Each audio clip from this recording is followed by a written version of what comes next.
Bien, voy a presentarme muy rápidamente. Soy Okaka Dokotum, vicerrector adjunto en la Universidad de Lira de Uganda y eh, también soy uno de los miembros fundadores de ICRA, de la red ICRA. Y antes de presentar a la profesora Alexandra Shintaki, quiero decir unas palabras sobre ICRA. Es una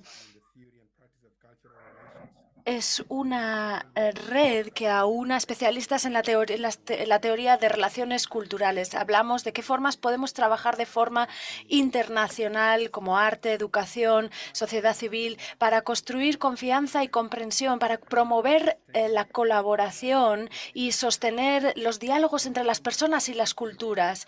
Lo que esperamos de esta conferencia es ponerle el conocimiento de nuestra red a la disposición del público con expertos en multilateralismo y desarrollo sostenible.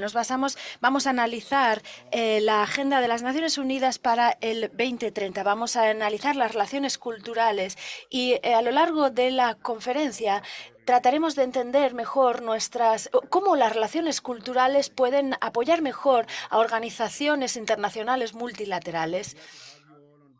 Estamos encantados de tenerles a todos a bordo esta mañana y espero que participen al 100% en los debates, en las conversaciones. Por favor, pongan sus preguntas, reflexiones y comentarios en el chat y esperamos poder dar respuesta a esas preguntas que pongan en el chat. Es un placer para mí presentar a nuestra oradora principal de esta mañana.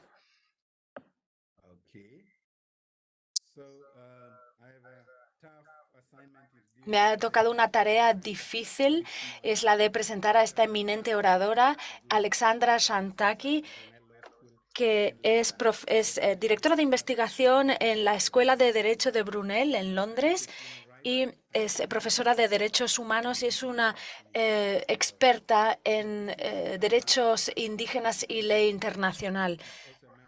También es miembro de la Facultad de Derechos Humanos y participa en diferentes departamentos legales. También es, eh, es relatora especial de la ONU en Derechos Culturales desde el 2021.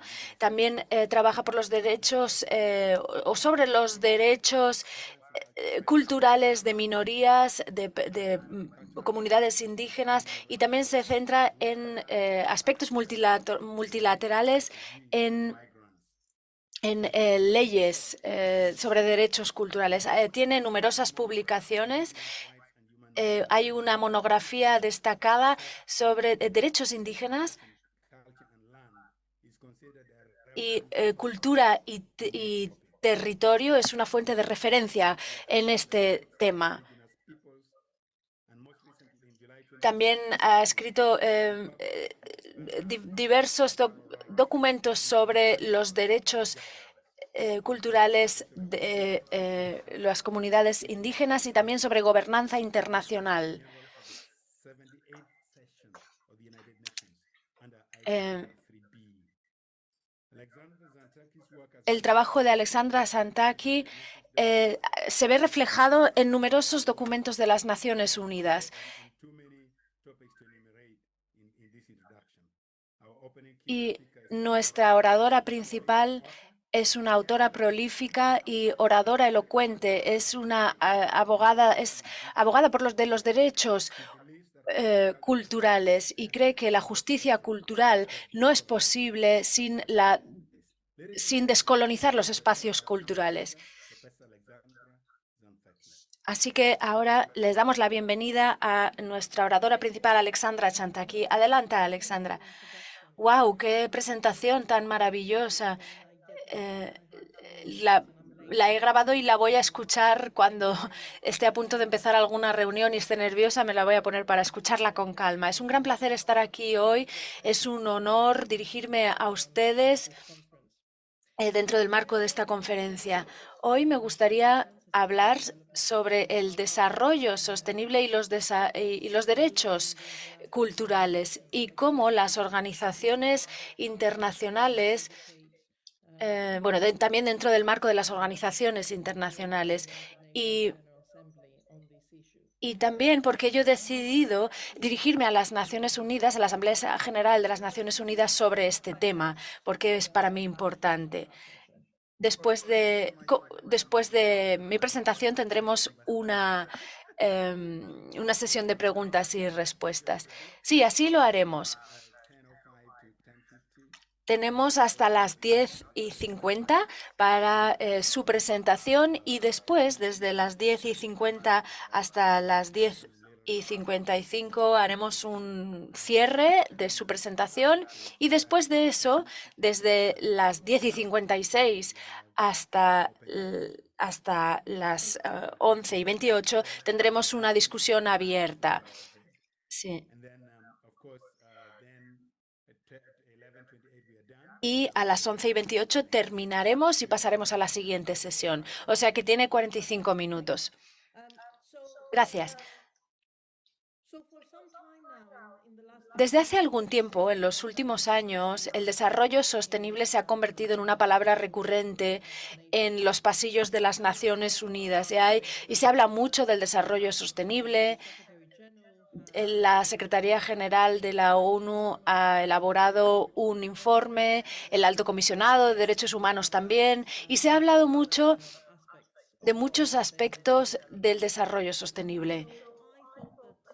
Así que yo pensé que sería fantástico leer todos estos documentos y entender hasta qué punto las Naciones Unidas promueven el desarrollo cultural, es decir, la dimensión cultural del desarrollo sostenible. Lamentablemente, este no ha sido el caso. Los derechos culturales siguen siendo la cenicienta de los derechos humanos. Cuando hablamos de los derechos socioeconómicos y culturales y lo importantes que son y cómo deberían ocupar un lugar junto a los derechos políticos y civiles cuando hablamos de la invisibilidad de los derechos humanos y lo importante que es esa indivisibilidad, ¿no? En lo tocante al desarrollo sostenible. Los derechos culturales están ausentes de este debate. El marco culturalizado no existe y es muy interesante que esto se ve también en los Objetivos de Desarrollo Sostenible, que no está incluido. El desarrollo de la cultura no es uno de los objetivos. Visto esto, yo creo que en los instrumentos internacionales y en el artículo 1 del Convenio sobre los derechos civiles y políticos y culturales, eh, se explica el desarrollo cultural específicamente. La dimensión cultural del desarrollo sostenible no se ha asumido por parte de la comunidad de las Naciones Unidas y más aún por la comunidad internacional. Yo creo que esto es en parte porque, como he dicho, los derechos culturales son la cenicienta de, de los derechos. Porque si vamos a los libros de textos que hablan sobre los derechos socioeconómicos y culturales, vemos que desde hace muy poco aparecen quizá 10 páginas solo sobre derechos culturales. Así que este es uno de los motivos por los que esta omisión es tan patente actualmente. Pero el desarrollo sostenible no se ha centrado en derechos culturales debido quizá a una malcomprensión o parcialmente una comprensión solo parcial de lo que queremos decir con derechos culturales. Durante mucho tiempo los derechos culturales han sido o se han centrado en el patrimonio cultural, pero especialmente en el patrimonio cultural y la libertad artística. Ahora sabemos que cuando hablamos de derechos culturales hablamos de estilos de vida. Estamos hablando de un contexto o un concepto mucho más amplio. Hablamos de las filosofías de los pueblos, las prioridades, los valores que tienen, la forma en la que ven su vida, las visiones que tienen para sí mismos en sus comunidades. Entonces, si estamos de acuerdo en que esto es lo que es cultura y la UNESCO está de acuerdo, las Naciones Unidas en su mandato también lo han repetido varias veces, si tenemos un compromiso con los derechos socioculturales, entonces, si estamos de acuerdo en que la cultura es un estilo de vida, entonces ¿cómo puede existir el desarrollo sostenible sin los derechos culturales y sin esa dimensión cultural? ¿Cómo podemos conseguir calidad, igualdad, eh, igualdad de género? Si las costumbres, las prácticas, los hábitos de las diferentes comunidades no se están reevaluando, revisitando para valorar a las mujeres de la misma manera que a los hombres. ¿Cómo podemos tener desarrollo económico si las personas en los estados en los que este desarrollo económico se está proclamando no están de acuerdo con las prioridades que este desarrollo económico tiene? O si no están de acuerdo con los principios, filosofías, valores, que son los mecanismos del Estado. Y estos valores son completamente contradictorios con los principios del desarrollo económico que quiere imponer el, el FMI, el Fondo Monetario Internacional. ¿Cómo vamos a hacer esto si no tenemos en cuenta los valores de los pueblos?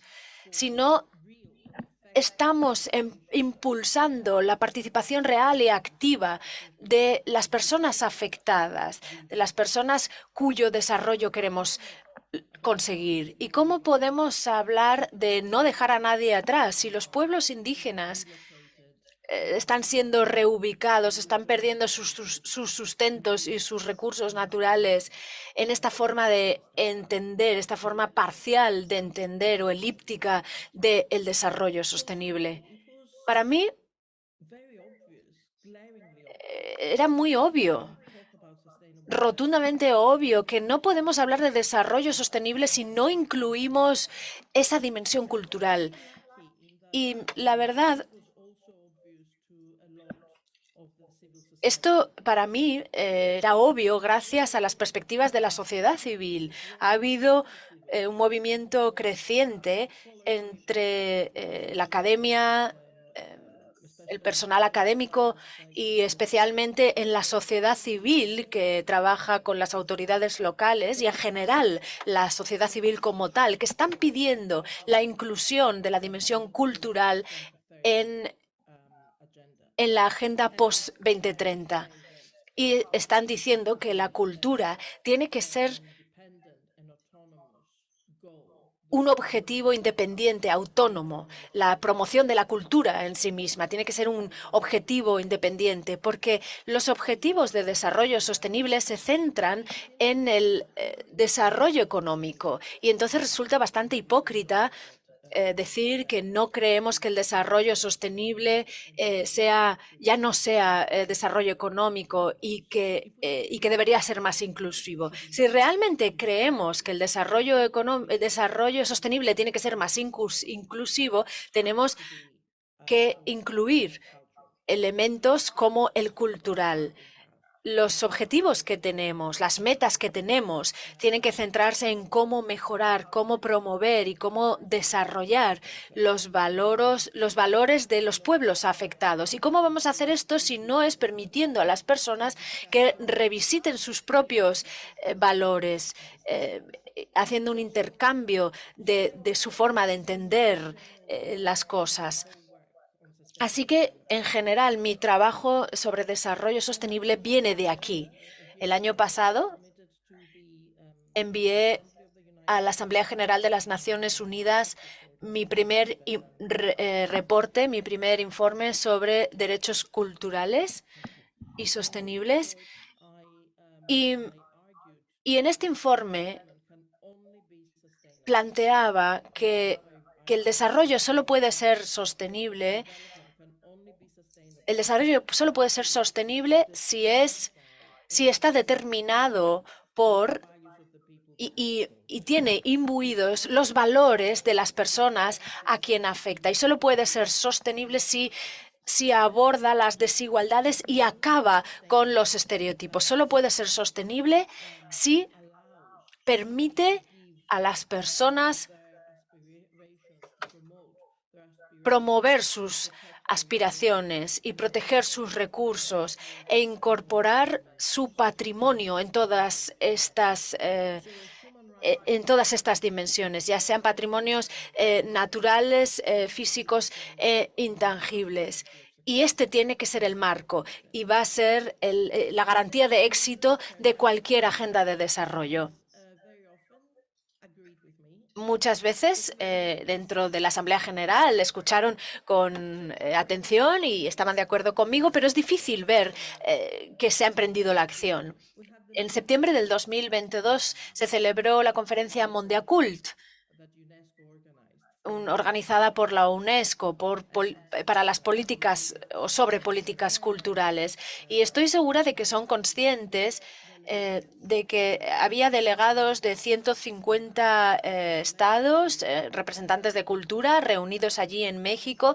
Estoy hablando de 150 países donde proclamaron de nuevo la importancia de la cultura en los objetivos de desarrollo sostenible y también en el desarrollo sostenible en general. Y en dos referencias de los resultados de esta celebración fabulosa, en dos puntos concretos de la declaración de Mondiacult, se dice que los derechos culturales son una herramienta para promover el desarrollo sostenible. Durante Mondiacult, para mí esto se hizo muy obvio, el hecho de que los estados, bueno, tomaron conciencia, ¿no?, de que hay que promover el desarrollo cultural. Se les llenaba la boca diciendo que había que promover la cultura y las prioridades del Estado en relación a esto, pero en lo tocante a objetivos específicos, yo creo que el debate se quedaba bastante corto, se hacía menos ambicioso. Y el efecto de la declaración Mondiacult, sin quitarle su valor, ¿no?, en su contribución al desarrollo sostenible y la inclusión de los desarrollos culturales, pero el efecto no es tan obvio, no es tan visible como nos hubiese gustado. Muchos de ustedes sabrán que a mediados de septiembre los estados se reunieron para hablar sobre cómo los ODS están avanzando y lamentablemente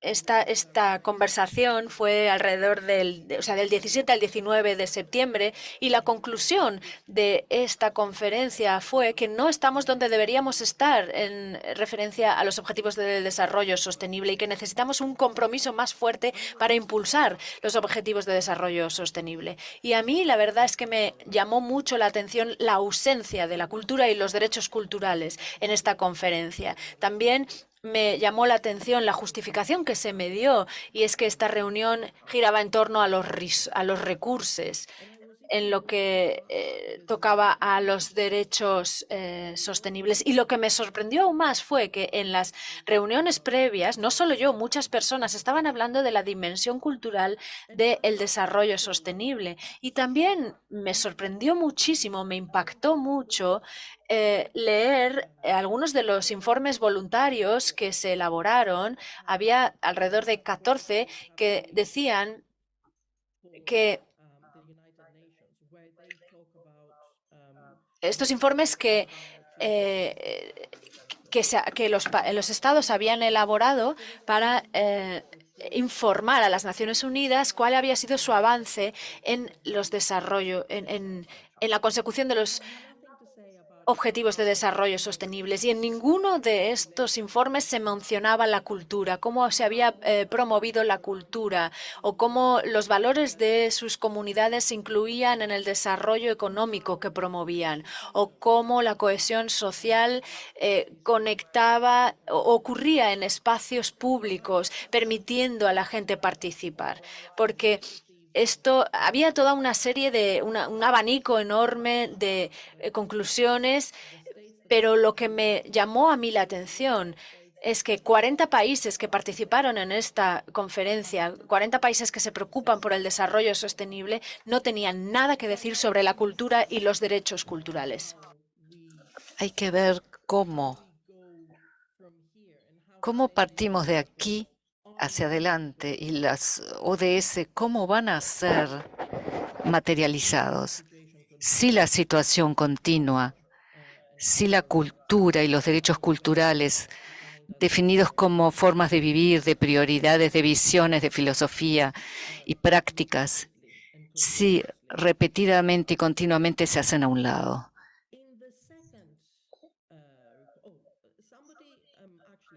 Alguien, no me gusta decirlo, pero en algún punto alguien me dijo, un embajador me dijo, no necesitamos cultura y derechos culturales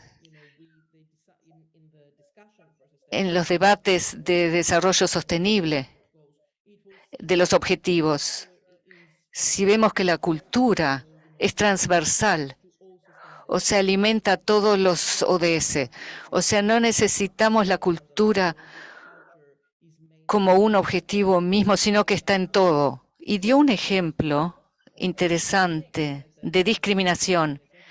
Discriminación está en todas partes. Sin embargo, vean la discriminación de género y la calidad en estos objetivos. Hablamos de la calidad de género.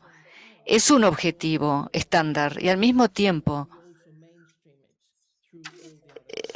lo tomamos como algo principal respecto a los demás objetivos. O sea, pienso que este argumento es no tiene mucha fuerza. O sea, que este año decidí, se habló mucho sobre las naciones internacionales y gobierno y cómo ellos promueven los derechos culturales en el desarrollo sostenible.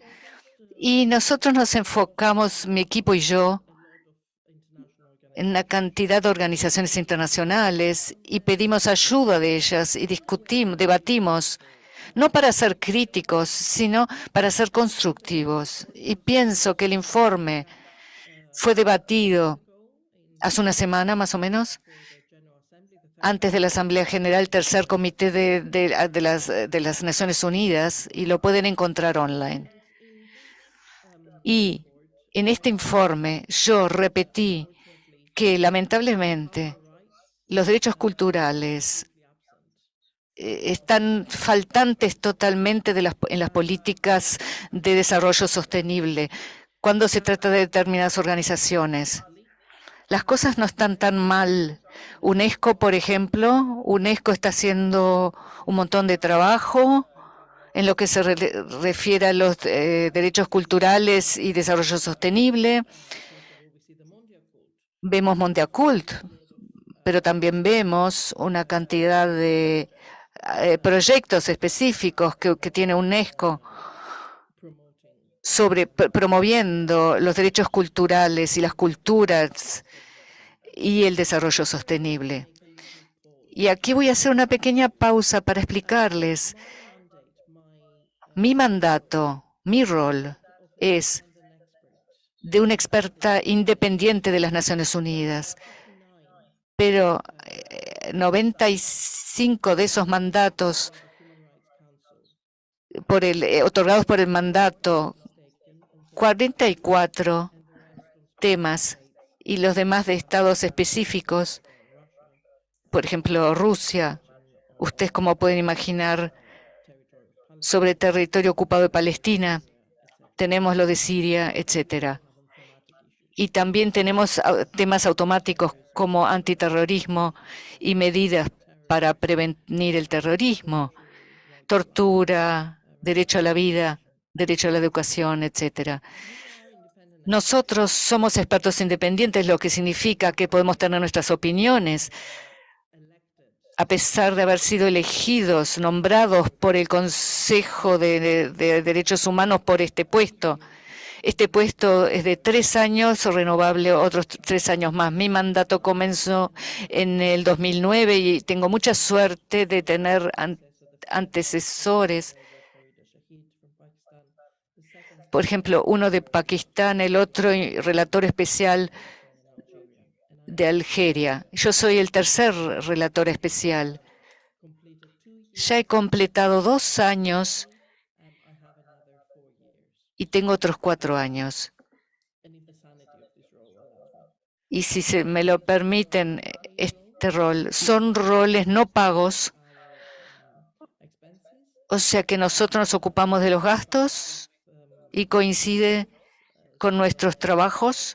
O yo soy profesora de Derechos Humanos en la Universidad de Brunel y a veces pienso si mi universidad recuerda quién soy. La diferencia entre mi mandato y UNESCO es esta. Mi mandato se trata de promover y proteger los derechos culturales. O sea que no estoy aquí para proteger las culturas en sí. UNESCO protege a las culturas en sí. O sea, todo el trabajo sorprendente que ha hecho la UNESCO y que lo están haciendo sobre la protección de las culturas, por supuesto, tiene efectos indirectos positivos, muy positivos sobre mi mandato. Sin embargo, mi mandato es proteger los derechos a la cultura y no la cultura misma. O sea que estoy interesada en los derechos culturales en el desarrollo sostenible. Y esto normalmente no hace una gran diferencia, pero a veces sí. O sea que la UNESCO protegería un edificio, pero yo estoy interesada principalmente si la gente, dentro de la protección de este edificio, si la gente ha sido realocada, si han perdido algunos de conexiones espiritual con el edificio, etcétera. O sea que a pesar de que UNESCO ha hecho una cantidad de trabajo positivo muy bueno sobre el desarrollo sostenible, tengo la sensación de que a veces ha habido una falta de comunicación entre mi mandato y ellos. Lamentablemente trabajamos todos en silos y los últimos 2 años yo he tratado y UNESCO ha intentado fuertemente de cooperar más. Y ustedes ven que UNESCO habla ahora de derechos culturales y desarrollo sostenible también. Y yo hablo sobre la cultura en el desarrollo sostenible. Al mismo tiempo, pienso que debemos asegurarnos de que UNESCO respete la cultura en los derechos humanos y los derechos culturales y que todo necesita protección del patrimonio cultural y identidad cultural. Esto a veces necesita obtener más atención. Por ejemplo, UNESCO habla del derecho a consultar, aunque en realidad lo que necesita es estar de acuerdo en lo que trata a los indígenas, en cosas que los afectan directamente referente al desarrollo sostenible. De la misma manera, las poblaciones locales a veces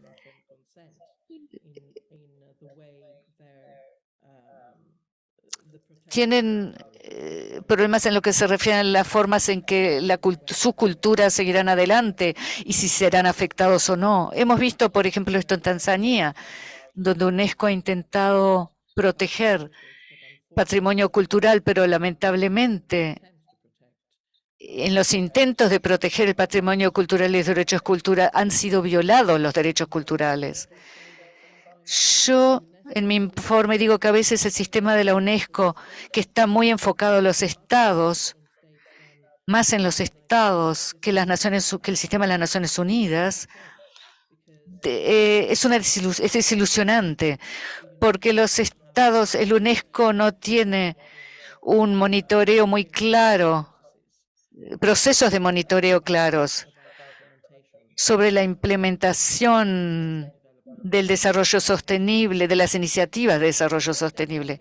Pero la UNESCO, en mi informe, es la estrella, la heroína del desarrollo, de los Objetivos de Desarrollo Sostenible y Derechos Culturales.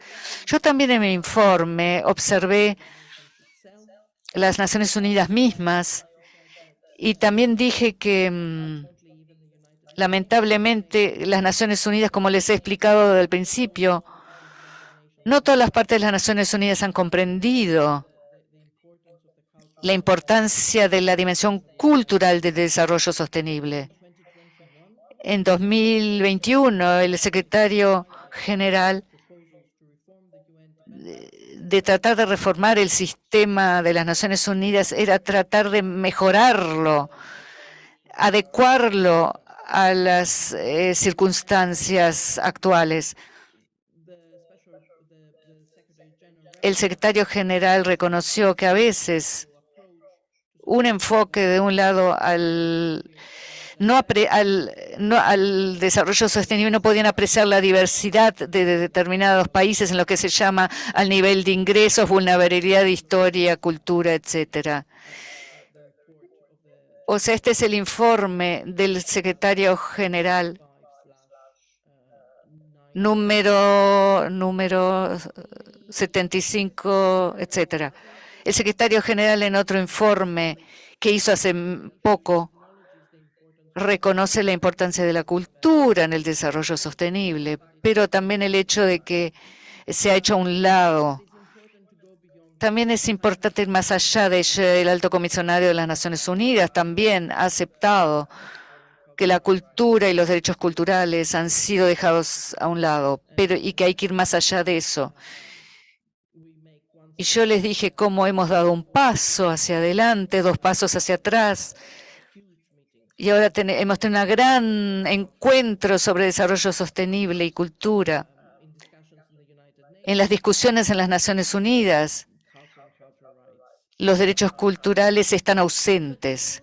Sin embargo, la cultura y las cosas referentes a la cultura están mejorando a nivel de las Naciones Unidas, a nivel de UNESCO, de las Naciones Unidas. Ahora tenemos unos grandes debates sobre los monitoreos y ha quedado claro que a pesar de que el marco de los derechos culturales no es explícitamente adoptado en los debates referentes al desarrollo sostenible hasta ahora, sin embargo, otras personas de las Naciones Unidas están hablando sobre estos derechos culturales.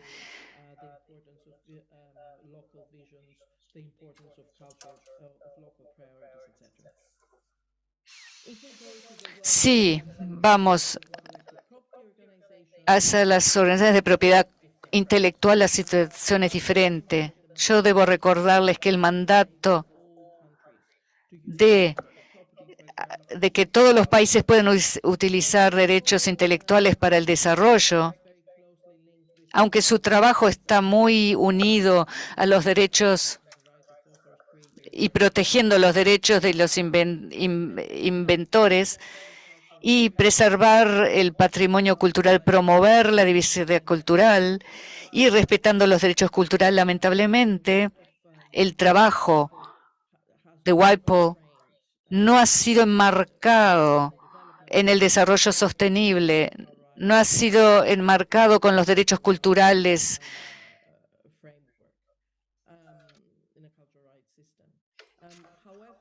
No obstante, no deberíamos olvidar que se ha hecho progreso en el enfoque WIPE y los especialistas en protección de derechos, en protección de la propiedad cultural, han especificado que se ha hecho avances en este sentido y esto abre más posibilidades para más participación en el marco cultural, dando más posibilidades a la diplomacia cultural para incluir la dimensión cultural en el desarrollo. Esto es algo de lo que yo soy muy consciente. Quizá WIPO no haya marcado su trabajo como derechos culturales. No obstante, hace mucho trabajo que promueve los derechos culturales dentro del desarrollo sostenible. También hemos visto muchos progresos en cuanto a el Banco Mundial. Hay preocupaciones muy serias, obviamente, que se han planteado desde hace muchos años en relación al Banco Mundial y el impacto de su trabajo sobre los derechos humanos.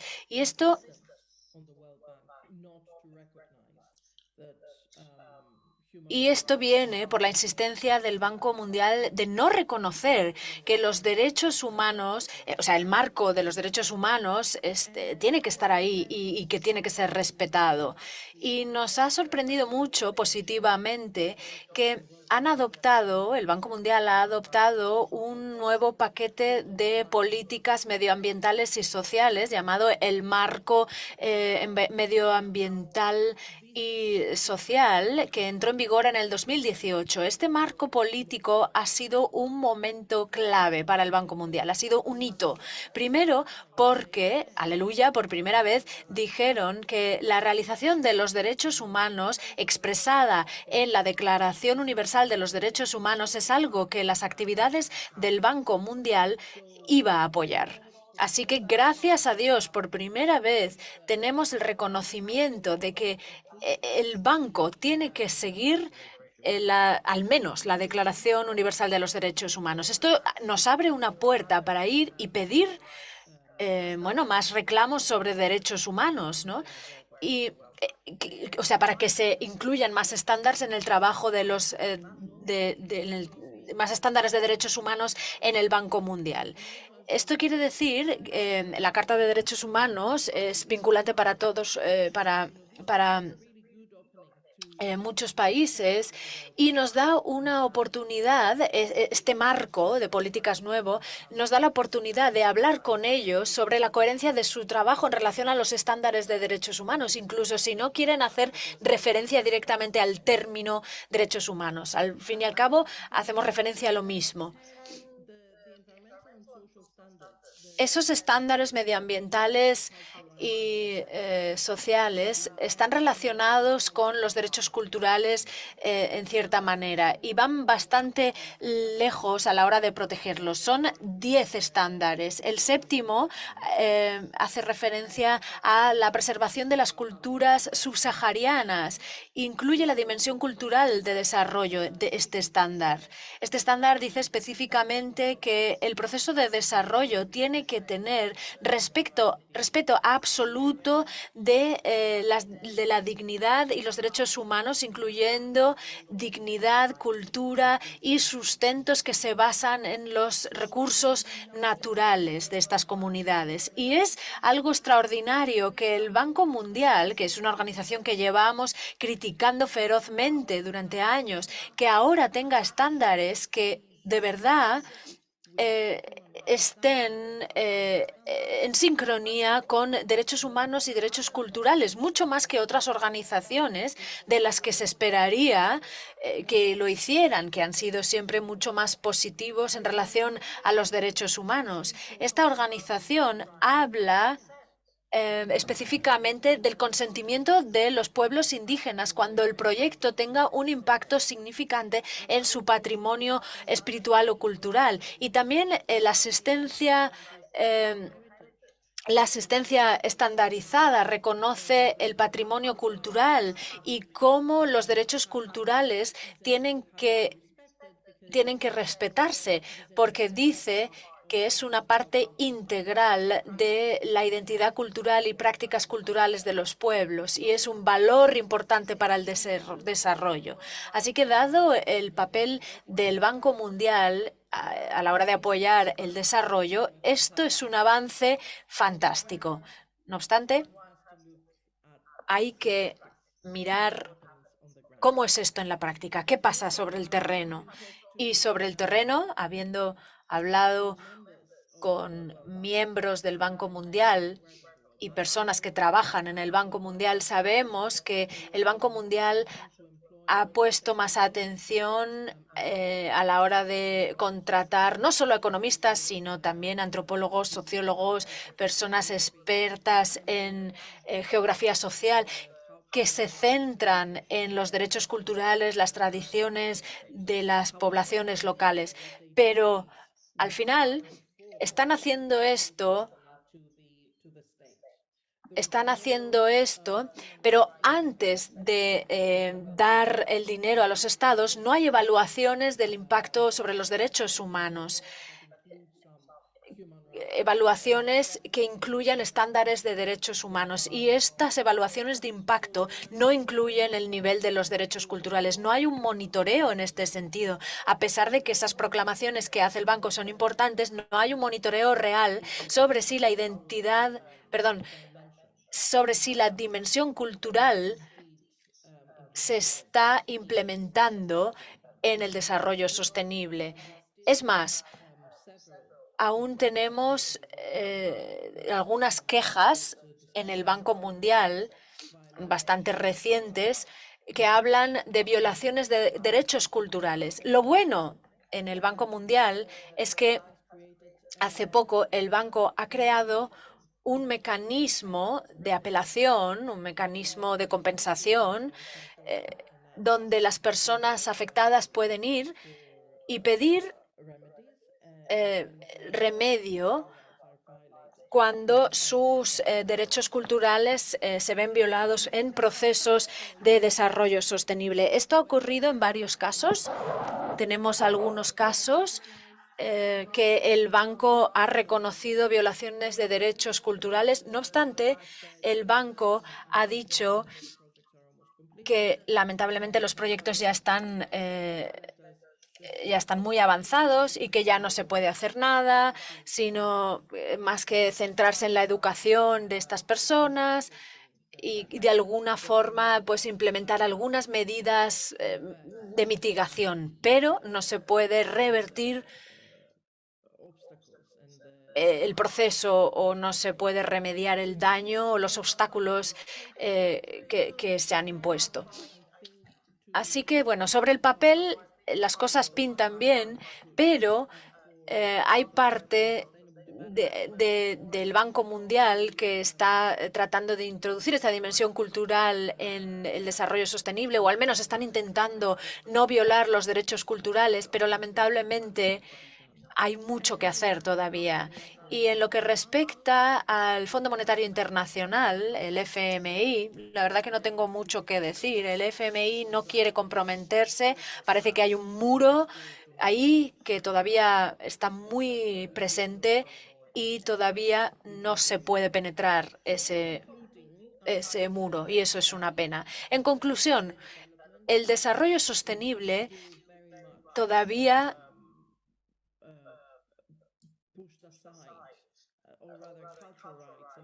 o más bien la dimensión cultural del desarrollo sostenible todavía no está siendo reconocida en las conversaciones, en los debates, en las prioridades sobre el desarrollo sostenible. Y los derechos culturales no se están abordando explícitamente ni están conectados con el desarrollo.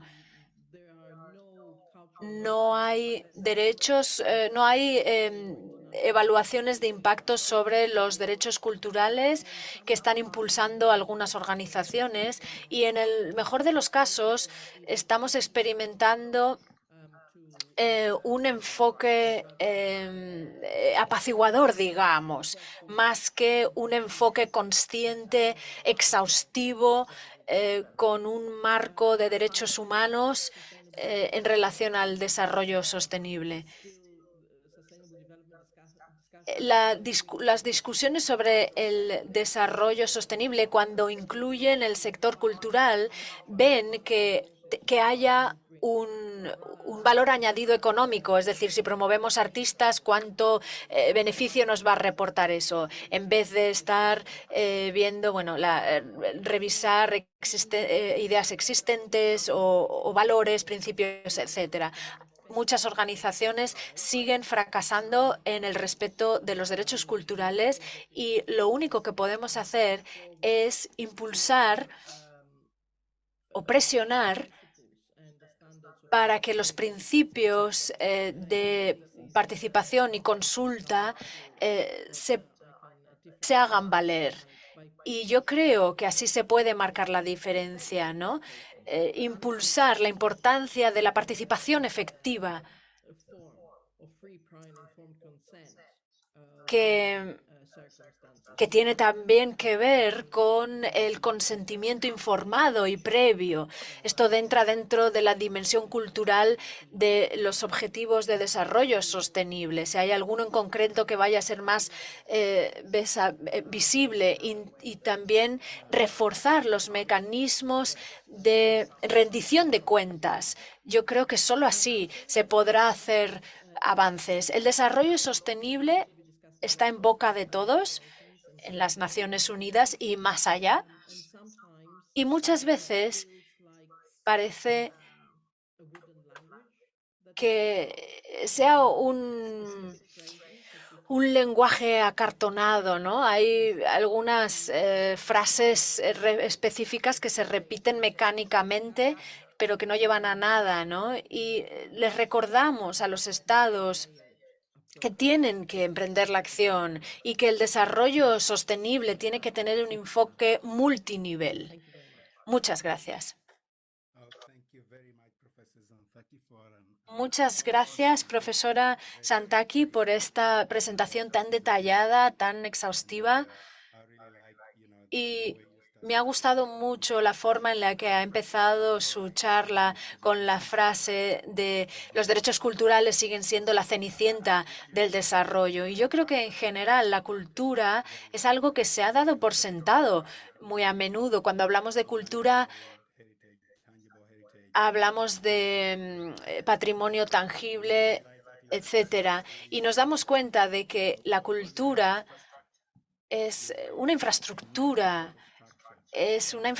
mental que necesitamos para el desarrollo sostenible. Y me ha gustado la forma en la que ha abordado el tema de las organizaciones multilaterales, su trabajo con las Naciones Unidas, cómo se entiende ese trabajo y cómo se acomodan los derechos culturales y cuáles son los límites de los derechos culturales dentro del seno de la UNESCO, del Banco Mundial, etcétera. Me parece que su trabajo ha sido fascinante. Podríamos aplaudir, aquí no podemos aplaudir, pero le damos las gracias por transmitir esa demostración de haber entendido lo que son los derechos culturales y que nos falta un eslabón perdido, ¿no? Que son los derechos culturales. No podemos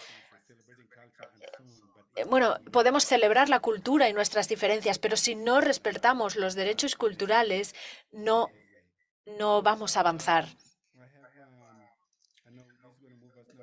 Bien, esto nos lleva a la sesión de preguntas y respuestas. Y como estoy presidiendo esta sesión, me puedo tomar bueno, puedo permitirme plantear la primera pregunta. En referencia al FMI y los derechos indígenas, ha dicho que los derechos culturales tienen que respetarse en todos los proyectos del FMI, pero en África, en general, vivo en África y no dejo de escuchar estas conversaciones en torno a cómo definir los derechos humanos. Y ha hablado de la Declaración de los Derechos Humanos, que es vinculante, pero ¿quién define lo que llamamos derechos humanos y quién define lo que son los valores? ¿Y los valores de quién? ¿Y qué valores tienen prioridad en este sentido? Eso es un tema muy amplio. Perdón, ¿tiene otra pregunta? Sí, dos más.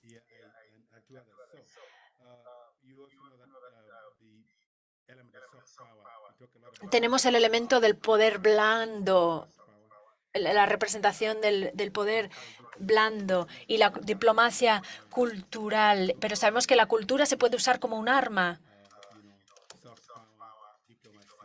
Esos conceptos de diplomacia, poder blando y la instrumentalización como arma de la cultura ¿no? ¿Cómo entran dentro de esta constelación? Y hace poco estaba viendo una presentación suya en línea sobre Israel y Gaza, muy profunda, muy impactante. Igual ahora me estoy buscando un lío al decir esto, pero usted decía que los líderes mundiales estaban hablando del conflicto entre Israel y Gaza y que tenía un sesgo étnico, y que lo que se veía ahí era ignorar, bueno, se estaba ignorando cuestiones de patrimonio cultural, entre otras. No sé si podría explicar un poquito esta idea. Después tomaremos un par de preguntas del público. Muchas gracias, presidente. Preguntas muy interesantes y muy difíciles. ¿Quién define los derechos humanos y los valores? Yo creo que los estados colectivamente han definido lo que perciben como derechos humanos y cuáles son sus valores colectivos. Yo conozco esa discusión muy bien sobre África y el africanismo, si África está representada en las proclamas de los derechos humanos de las Naciones Unidas, pero me pregunto si estos argumentos o estos debates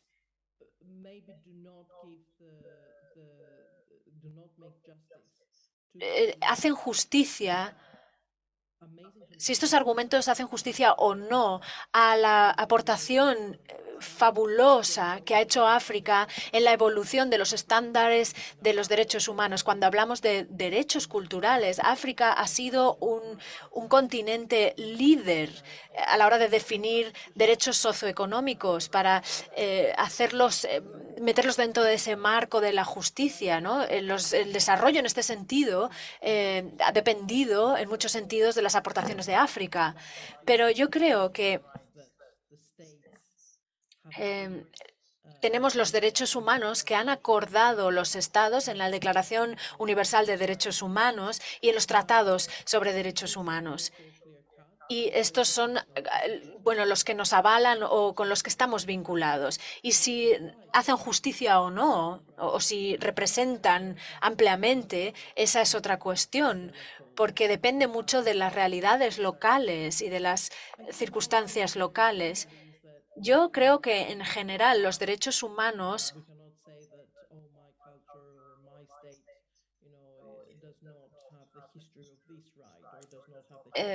los derechos humanos en mi país, por ejemplo, en Grecia, tenemos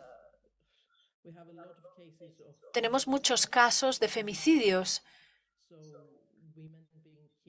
mujeres asesinadas, en la mayoría de los casos, en entornos domésticos. Y de cuando en cuando escucho estos comentarios de que la familia griega tiene determinadas maneras de funcionar. Bueno, pues cambiemos el funcionamiento de las familias griegas, ¿no? Es decir, que esto no permite especificidades culturales, ¿no? En algunos sitios en África, por ejemplo, la mutilación genital femenina, ¿no? La restricción de derechos la extensión de derechos a las mujeres, ¿no? Esto implica un apartheid de derechos en base al género. Y en cuanto a la segunda cuestión sobre cómo se puede, bueno, utilizar la cultura como arma, yo creo que aquí habría que hablar de la responsabilidad de la diplomacia cultural. Yo vengo de aquí. Durante mucho tiempo la cultura ha sido vista como un obstáculo, como la religión. Y la cultura y la religión pueden ser obstáculos y se han utilizado y siguen siendo utilizadas como fachadas para restringir los derechos humanos. Pero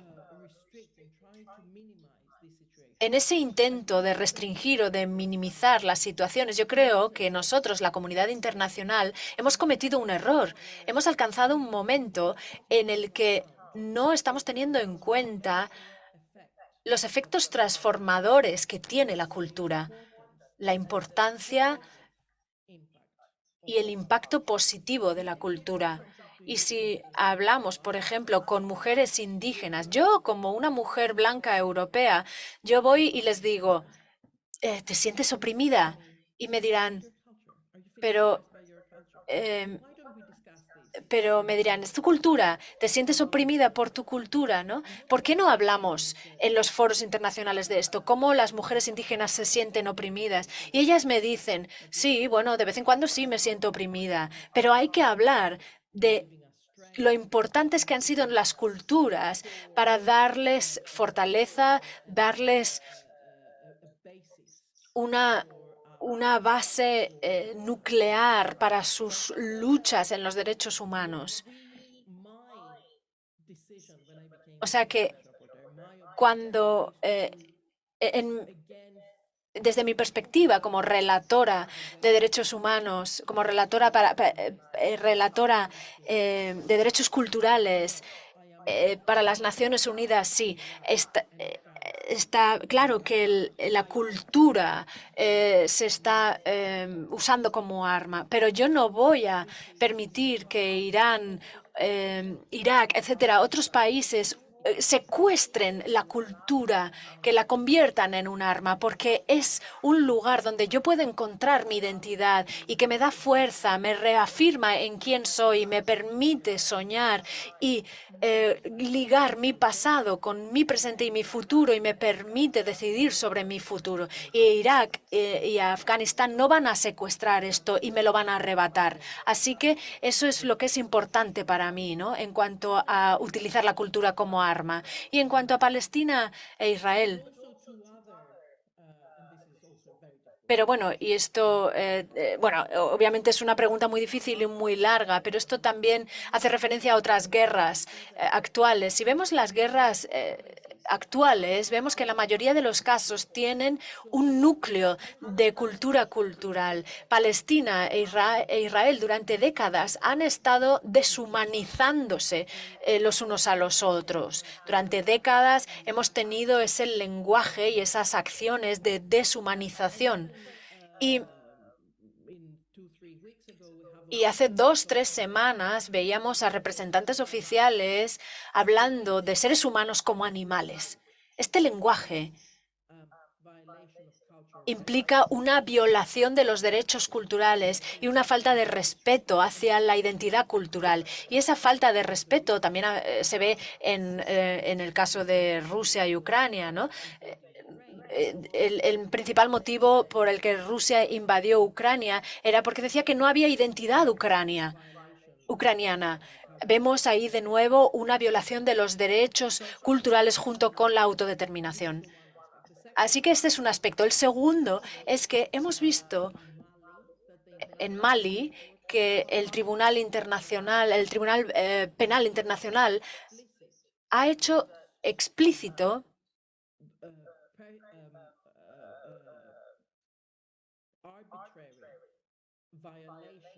que la violación arbitraria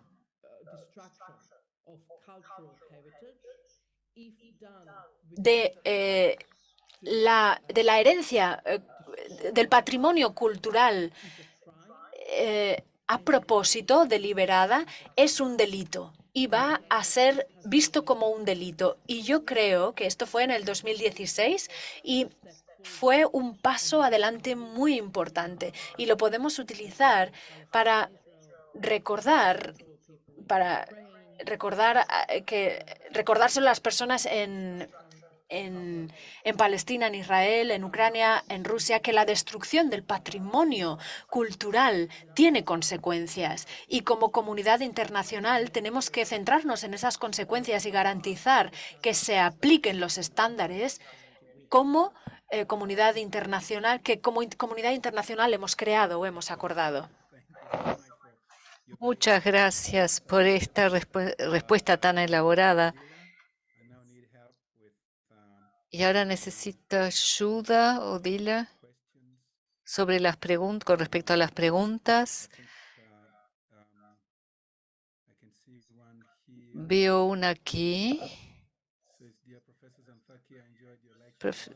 Profesora Santaki, su discurso fue muy bueno respecto a la cultura, pero también las debilidades de áreas que deberían ser desarrolladas en esta esfera de la cultura. Acuerdo a sus observaciones, UNESCO deberían enfocarse más,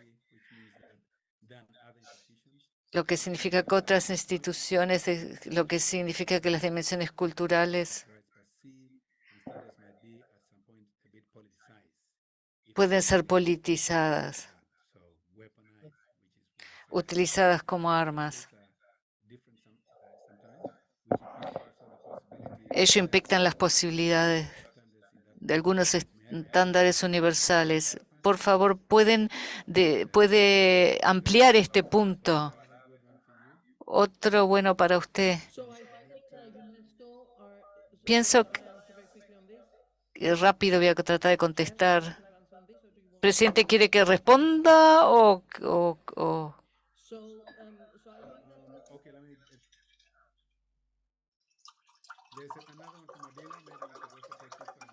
Hay otro comentario de Odila, tal vez lo pueda tomar, dice.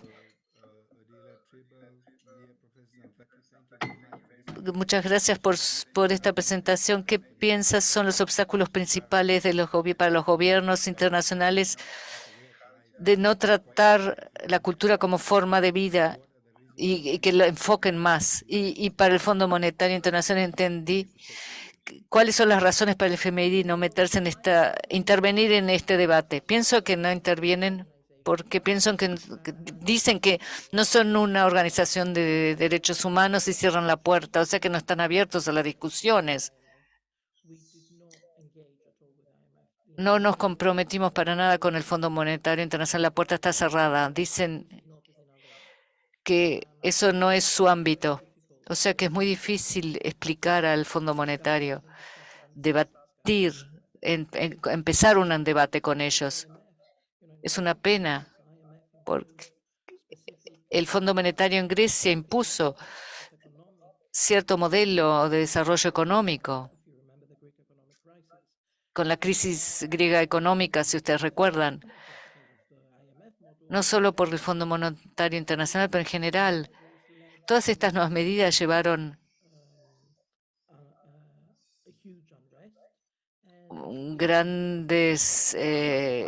aumentaron el índice de suicidio, sobre todo de los empleados masculinos de 40 a 50 años. O sea, el Fondo Monetario no pueden decir de que no hablan sobre los derechos humanos. Lo único que podemos hacer es diplomacia con los estados, porque todas estas organizaciones no son instituciones amorfas, no son instituciones amorfas que ellos quieren que creamos. Estas organizaciones son reuniones de estados y toman a cada uno de los estados y les dicen, si ustedes violan sus propias obligaciones respecto a los derechos humanos, tal vez esta es una forma de discusión en el debate. La UNESCO ha hecho una gran cantidad de trabajo sobre esto, derechos culturales, pero lo que yo dije es que primero la UNESCO no nos deja mucho espacio a la sociedad civil como las Naciones Unidas. O sea, la sociedad civil no pueden tener el rol que tiene la sociedad civil en las Naciones Unidas. Y en segundo lugar, no siempre, como están tan enfocados en su trabajo, no siempre recuerdan que otros estándares en derechos culturales. Muchas veces cuando se habla con UNESCO, con expertos de la UNESCO, en los encuentros de la UNESCO, ven que el estándar que ellos aplican es las consultas. Desde los puntos desde donde trabajamos, significa que ellos no nos apoyan en los derechos de los derechos humanos, estándares de derechos humanos, y esto es un problema. Y por supuesto, porque tiene que ver con los estados, esto se convierte convierte en un tema politizado. Respecto a la participación, he hablado con comités de la UNESCO y la participación es muy difícil para ellos. Pienso que estos fueron los debates y ustedes me preguntan, ¿cómo puede ayudar la comunidad internacional? Y yo respondí, creo que debe ser a través de diplomacia con los estados amistosos. Esto es lo que es importante. Del Instituto Cultural Danés, Jane habla de los actores de la sociedad civil. Y esto pienso que es otro debate muy grande, muy interesante, un tema muy interesante. Viniendo de los derechos indígenas, yo estaba acostumbrada a un movimiento muy poderoso transnacional de los indígenas, que pudieron poner los derechos de los indígenas en el centro de las Naciones Unidas y hacer una declaración que cumple con sus pedidos, pero cuando muevo hacia la cultura puedo ver que esto no es el caso en la sociedad civil y sus actores. Hay una cantidad de fragmentación, porque la cultura es un tema tan grande. Tenemos una gran parte de la sociedad civil que se enfoca en temas específicos, pero no está esta coherencia, este diálogo consistente y coherente entre la sociedad civil, sus actores, sobre derechos culturales, que pudieran darme a mí, por lo menos, la fuerza de ir a hablar a los estados sabiendo de que tengo el ok y el consentimiento de toda la sociedad civil. Esto es algo que cuando se trata de las organizaciones no gubernamentales, Panamérica se ha encargado de eso. PENamérica decidió el último mes renovar una iniciativa que comenzaron en el 2019 de que los derechos, las organizaciones no gubernamentales a nivel de las Naciones Unidas. Para mí esto, y por favor, si ustedes trabajan, pónganse en contacto con PENamérica, que están comenzando esto. Y pienso que esto es muy importante. Pienso que los derechos culturales solo pueden ser visibles cuando la sociedad civil cultural se una, y no he visto esto.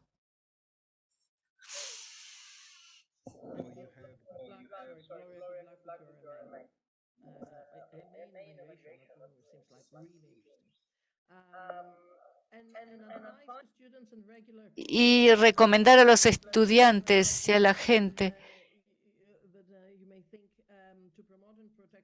promover los derechos culturales. Pienso que la comprensión amplia de lo que significan los derechos culturales es importante.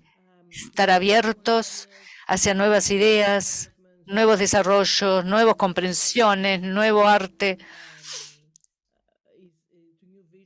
nuevas visiones e interacción. Es exactamente lo que los derechos culturales esperarían que los individuos hagan. Había una pregunta antes de Gloria.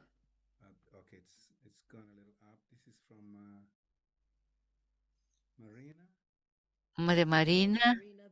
Marina, muy específico. Esto es muy específico. Estás haciendo preguntas muy difíciles sobre la infraestructura digital a través de la UE.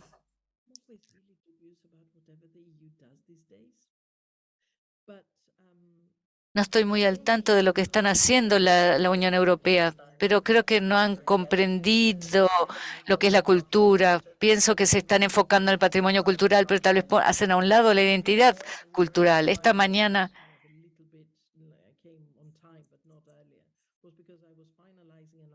Yo estaba terminando un artículo académico sobre derechos culturales, los migrantes forzosos, o sea, las crisis migratorias en la UE.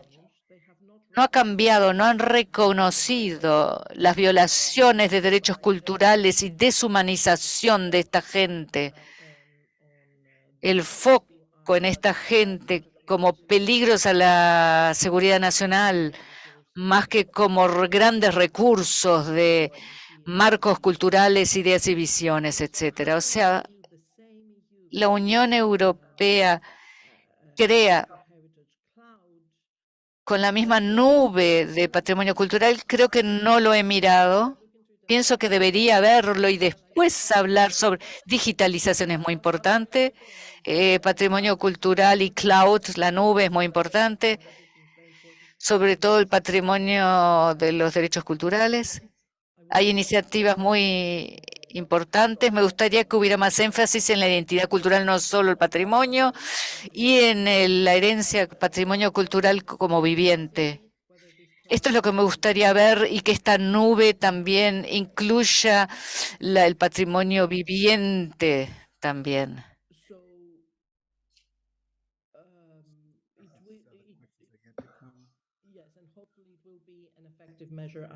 Espero que haya una medida efectiva, no lo he mirado. El problema es que sea una medida efectiva solo si define la cultura desde la forma más abierta y si va más a la base y no a una élite de la Unión Europea. ¿A dónde van estas iniciativas?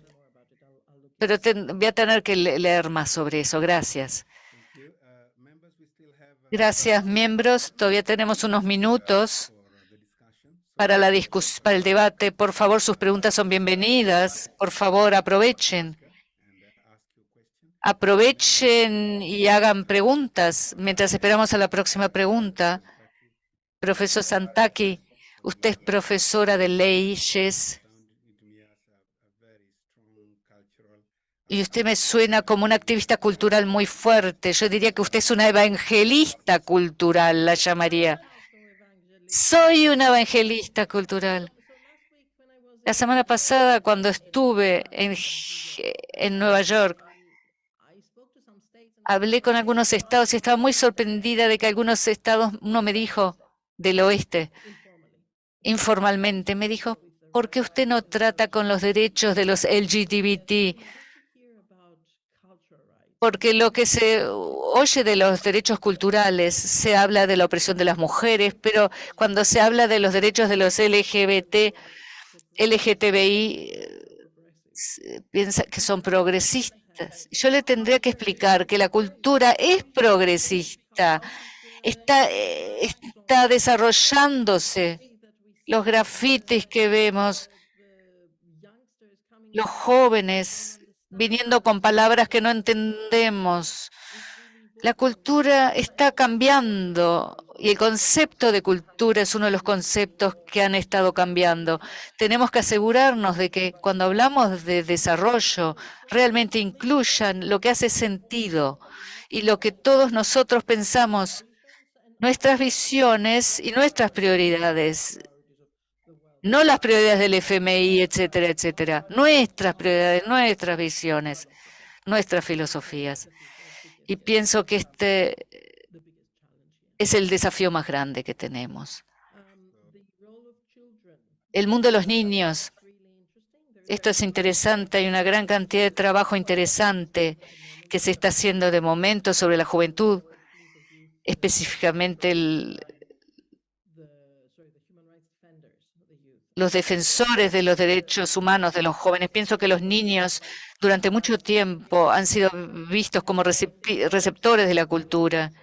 Pienso que es importante cada vez más que veamos a los niños como socios, creando cultura, esta idea de participación real en la creación de un marcos culturales. Es muy importante cuando se trata de los niños, o sea, no solo recibir, aprender de una cultura que a veces los padres, sobre todo los de minorías, dejaron hace 20 años. Yo estoy sorprendida viviendo en Londres, sorprendida de algunos griegos de segunda generación, los niños, que hablan sobre valores griegos de una forma, valores que yo reconozco en la Grecia de los 60, 50 o de los años 60. O sea que los niños deben conocer la cultura actual y tienen que ser socios en la evolución de esta cultura y en la revisión de esta cultura. Ha habido un informe muy importante en el 2020 sobre la mezcla de culturas, chicos que vienen de culturas de trasfondos mixtos y cómo estas habilidades increíbles de revisar y renovar y traer frescura, ideas frescas, nuevas a las culturas. Tenemos que escucharlo, esto. Lo que digo, ¿qué quiero decir con la diplomacia cultural dentro de las instituciones supremas? Pienso que la diplomacia cultural tiene que promover la cultura, pero que una cultura que use la cultura. Pienso que es importante que la cultura que está siendo utilizada no sea solo la cultura definida en los años 60, no solo hablar de marcos culturales de las élites y comprensión de la cultura en el pasado, pero espero que se hable sobre una interpretación dinámica de la cultura. Pienso que es muy difícil esta diplomacia cultural cuando se trata de organizaciones internacionales. Pienso que en las Naciones Unidas tal vez sea más fácil porque los estados no tienen, algunos estados, la mayoría tienen un rol establecido. Los actores no estatales, sin embargo, como expliqué en otras organizaciones, los actores no estatales, para ellos es muy difícil incluirse. Las Naciones Unidas consultan con comunidades locales, pero hay que recordar que las Naciones Unidas no conforman políticas sostenibles, empujan a los estados sobre las políticas sostenibles. Las políticas de las Naciones Unidas son muy efectivas, pienso, en discutir temas relativos al desarrollo sostenible, pero como espero haber mostrado, no toman en cuenta la dimensión cultural. Estamos trabajando en ello. Lo bueno es que el Alto Comisionado de Derechos Humanos está comprometido con los derechos culturales, lo ve como su legado de ser el promotor de los derechos culturales, o sea que tenemos un buen aliado con él. Y pienso que tiene un canal directo. Pienso que debemos aprovechar esta oportunidad para ponernos en contacto. Sé que hay una cantidad de iniciativas de momento respecto a los derechos culturales que tiene que ver con la diplomacia cultural y pienso que allí hay espacio para empujar, obtener más visibilidad en los derechos culturales. Y por supuesto hay que recordar que las Naciones Unidas es la organización que empezó a promover la idea del consentimiento previo informado y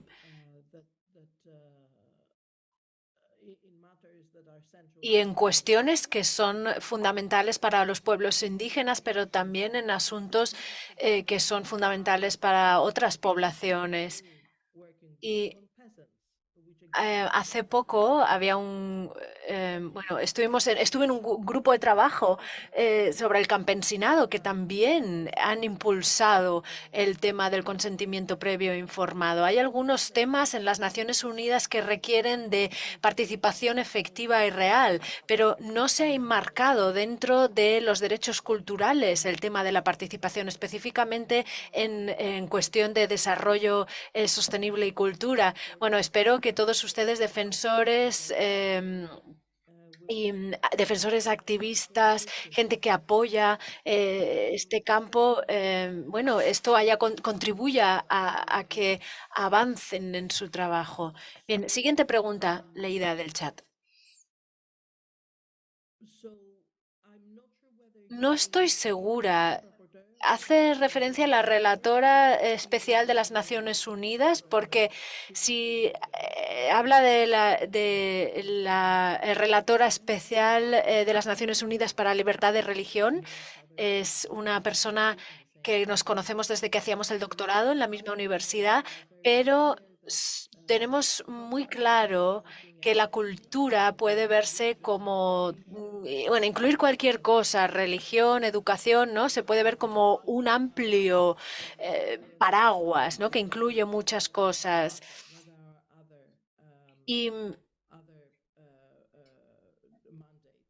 Y hay que ver pues en qué sectores hay otros mandatos, ¿no? Yo dejo fuera la religión y la educación, pero estabas hablando de la enviada especial de las Naciones Unidas para la promoción de la libertad de, bueno, de religión y fe.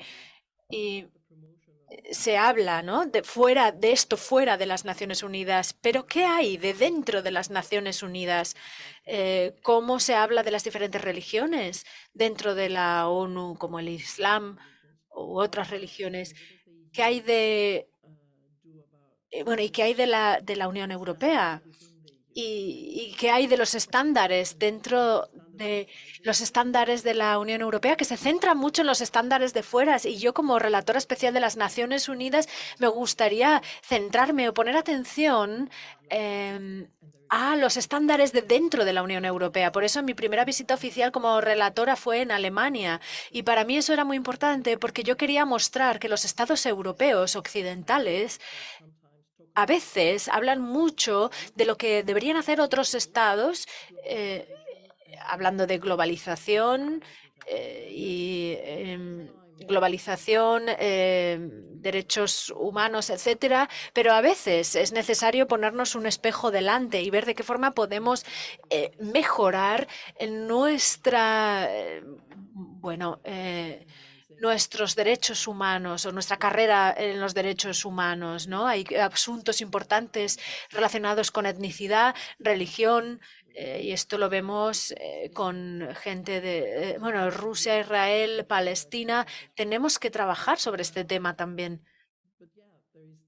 Y sí, siempre hay espacio para el debate en este sentido.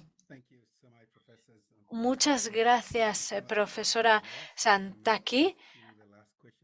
Le voy a plantear quizá la última pregunta. Me gustaría que hablara un poquito sobre la decolonialidad. Es algo que me ha llamado la atención en su presentación que hizo en la Universidad de Oxford. Usted es abogada, entre otras cosas, y podemos tener maravillosas leyes en vigor. Pero si la gente no coopera con los procesos de implementación de las mismas, al final las leyes se quedan sobre el papel. Así que, principalmente las comunidades indígenas, ¿de qué forma pueden tener el poder y la fuerza para luchar contra las culturas hegemónicas? ¿Usted tiene fe de verdad en estos marcos legales y piensa que de verdad van a funcionar? Esa será mi última pregunta. Muchas gracias. Yo no creo que pueda tener fe o no en los marcos legales. Yo creo que los marcos legales son herramientas y mi fe debe estar depositadas en los estados. Y por el momento hay tanta polarización que mi fe cada vez es menor, cada día tengo menos fe. Y la polarización se ve el año pasado en la Asamblea General. Cada vez se palpaba esa polarización cuando hablaba Rusia, Ucrania, China. Veíamos esa partida de tenis en la que al final la gente no estaba hablando de lo que había que estar hablando. Y entonces una piensa, bueno, quizá cambien las cosas el año que viene, pero no, hay cada vez más polarización cuando Israel toma la palabra o Alemania toma la palabra, después un Estado musulmán toma la palabra, hay polarización.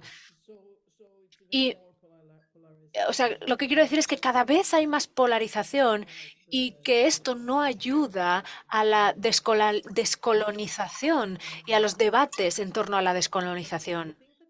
Yo creo que en los derechos culturales, en los 2 años en los que estoy metida en esto, he visto dos cosas importantes. Los derechos culturales promueven la descolonización de todos los debates, porque tiene que ver con las visiones locales y la comprensión local y las prioridades locales. En este sentido, los derechos culturales pueden ser una herramienta, una fuerza positiva para completar y promover la decolonización de las narrativas y los debates, especialmente las narrativas, pero también debates. Los derechos culturales giran en torno a la pluralidad cultural y las narrativas que han impuesto las élites, ignorando las narrativas de otras partes de la población. Esto por un lado. Los derechos culturales pueden ser una herramienta importante para esta. Y por otro lado está la colonización de los derechos culturales. En los 2 años que llevo trabajando como relatoria especial, he visto que en los estados nórdicos del norte, cuando hablo de derechos culturales, responden con libertad artística y responden con el derecho o con la libertad de expresión. Eso no son derechos culturales. Tienen una visión muy específica europea occidental de los derechos culturales. Y desde mi punto de vista, sí, obviamente hay que incluir la libertad artística porque es muy importante, pero hay que poner la libertad artística en su lugar adecuado, que es el resultado de un proceso creativo y no como ocurre con la libertad de expresión. Hay una gran diferencia entre conseguir eh, la, la libertad artística como un derecho y perseguirla dentro del marco de los derechos económicos y culturales. Tiene que ver con creatividad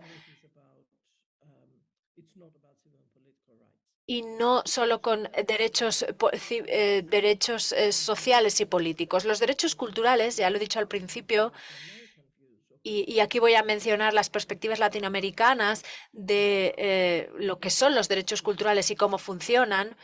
Y por eso voy a visitar, como relatora, mi segunda visita va a ser a Panamá y después a Chile, porque yo creo que la percepción de estos estados de los derechos culturales es mucho más inclusiva y por eso también después voy a ir a África para mostrar a las personas el progreso extraordinario que se ha hecho en los derechos culturales y en su comprensión que se está haciendo en África.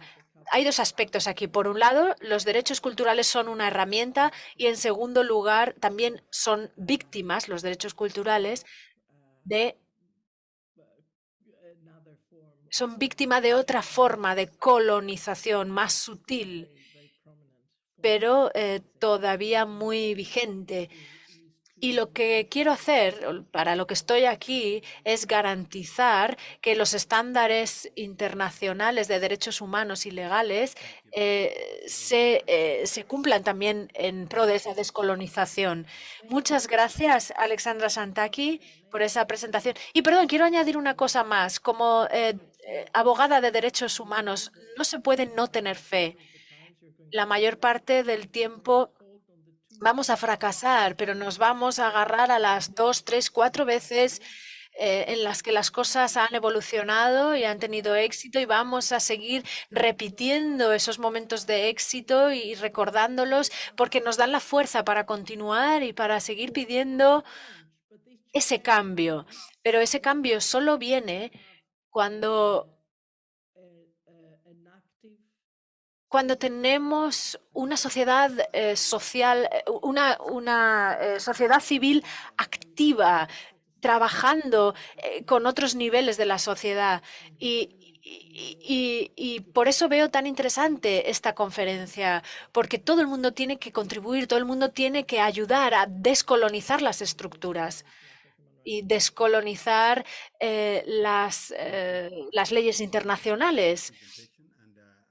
Muchas gracias por su presentación, muchas gracias por haber respondido a nuestra invitación de ser la oradora principal en esta sesión y tomo las palabras de Gloria.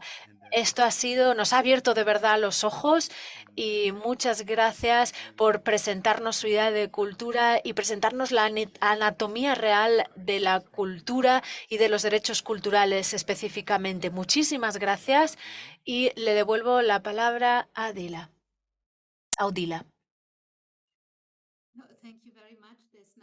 Muchas gracias. No hay nada más que añadir. Muchísimas gracias por su motivación y muchas gracias por estar con nosotros, Alexandra Santaki. Ha sido un pistoletazo de salida maravilloso para nuestra conferencia. Nuestra red de miembros está creciendo y es muy inspirador para la participación este tipo de charlas. Muchísimas gracias a usted y a nuestra audiencia. En el chat hay más información si les interesa para la siguiente sesión. Muchísimas gracias por la invitación y por este debate fabuloso. Y muchísima suerte con el resto de la conferencia. Y muchísimas gracias, presidente. Ha sido usted un presidente fantástico de la sesión. Ha sido un privilegio, de verdad, compartir esta sesión con usted.